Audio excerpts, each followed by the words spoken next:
നമസ്കാരം, എല്ലാവർക്കും ഉഷ ടാക്കീസിന്റെ പുതിയൊരു വീഡിയോയിലേക്ക് സ്വാഗതം.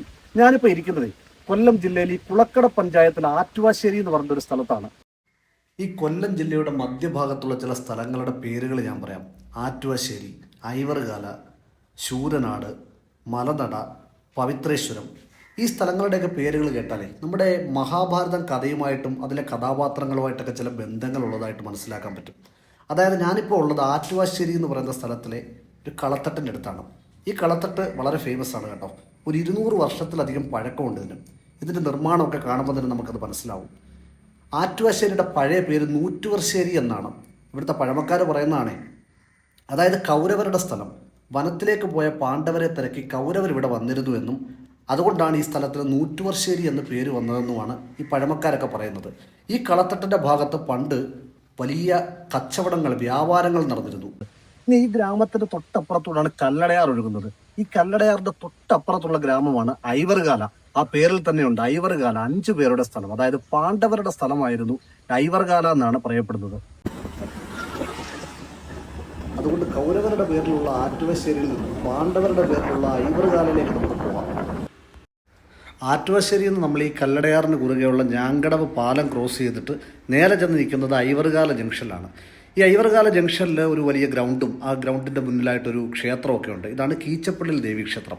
ഇവിടെയും നമ്മൾ ആറ്റുവശ്ശേരിയിൽ കണ്ടതുപോലെ തന്നെ 2 കളത്തട്ടുകൾ കാണാം. അവിടെ ഒന്നേ ഉണ്ടായിരുന്നുള്ളൂ, ഇവിടെ 2 എണ്ണം ഉണ്ട്.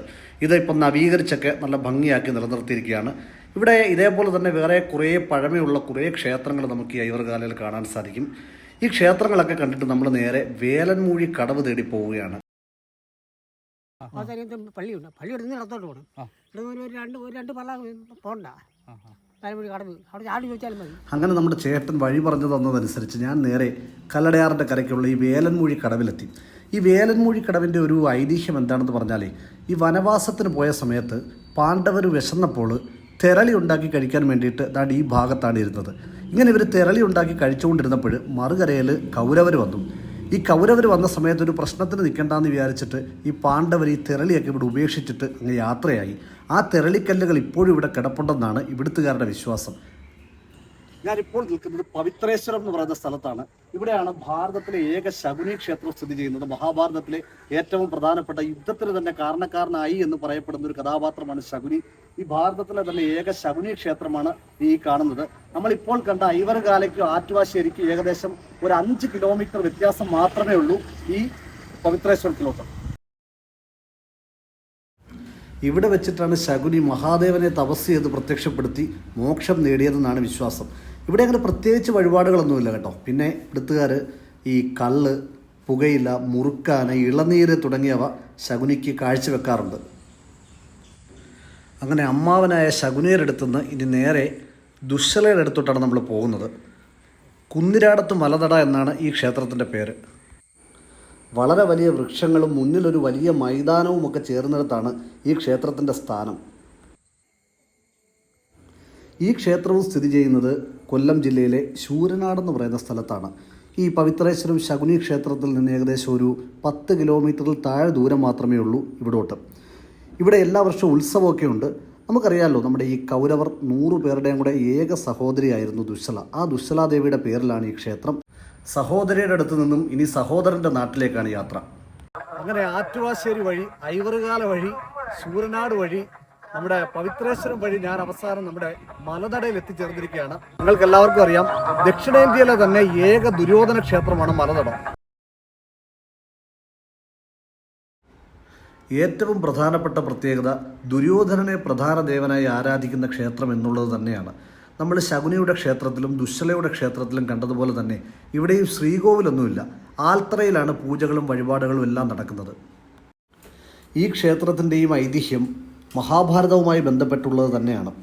വനത്തിലേക്ക് പോയ പാണ്ഡവരെ തെരഞ്ഞ് ദുര്യോധനനും കൂട്ടരും ഇവിടെ എത്തി. അങ്ങനെ അവർ വിശ്രമിക്കാൻ വേണ്ടി, ദാഹിച്ച് വലഞ്ഞ് വിശ്രമിക്കാൻ വേണ്ടി ഇരുന്നപ്പോൾ ഇവിടെയുള്ള ഒരു സ്ത്രീ അവർക്ക് മദ്യം നൽകി ദാഹം മാറ്റാൻ വേണ്ടിയിട്ട്.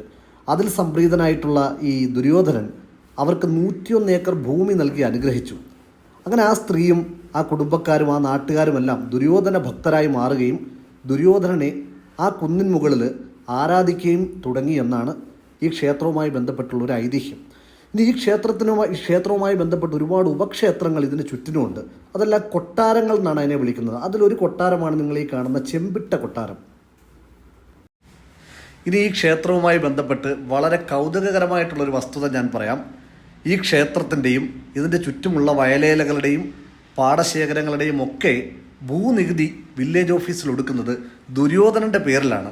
അത് വളരെ കൗതുകകരമായിട്ടുള്ളൊരു വാർത്തയല്ലേ? ദുര്യോധനൻ്റെ പേരിൽ ഭൂനികുതി ഒടുക്കുന്ന ദക്ഷിണ ഭാരതത്തിലെ തന്നെ ഏക ക്ഷേത്രമാണ് ഈ പോരുവഴി മലനട ക്ഷേത്രം എന്ന് പറയുന്നത്. ഇവിടെ എത്തുന്ന ഭക്തർ മദ്യവും മുറുക്കാനുമൊക്കെയാണ് പ്രധാന വഴിപാടുകളായിട്ട് ഇവിടെ അർപ്പിക്കാറുള്ളത്. ഈ അടുത്ത കാലത്തൊരു ഭക്തൻ 1001 കുപ്പി ഓൾഡ് മങ്ക് ഇവിടെ വഴിപാടായിട്ട് അർപ്പിച്ചത് വളരെ വലിയ വാർത്തയായതായിരുന്നു. ഇനി ഇവിടുത്തെ ഉത്സവം വരുന്നത് എല്ലാ വർഷവും മീനമാസത്തിലാണ്. മീനമാസത്തിലെ മലക്കുട മഹോത്സവം ഈ അടുത്ത പ്രദേശങ്ങളിലെല്ലാം വളരെ ഫേമസ് ആണ്. ആ സമയമാകുമ്പോഴത്തേക്ക് ഈ വയലുകളെല്ലാം ഈ കൊയ്തൊഴിഞ്ഞ പാടശേഖരത്തിലാണ് ഈ ഉത്സവം നടക്കുന്നത്. വളരെ വലിയ കെട്ടിരുപ്പടികളുമായിട്ട് ഈ കാളകളും കുതിരകളുമായിട്ടൊക്കെയുള്ള ഈ ഉത്സവം കാണാൻ വേണ്ടിയിട്ട് നിരവധി ആൾക്കാരാണ് നമ്മുടെ സംസ്ഥാനത്തിൻ്റെ വിവിധ ഭാഗങ്ങളിൽ നിന്നും ഇവിടെ എത്താറുള്ളത്.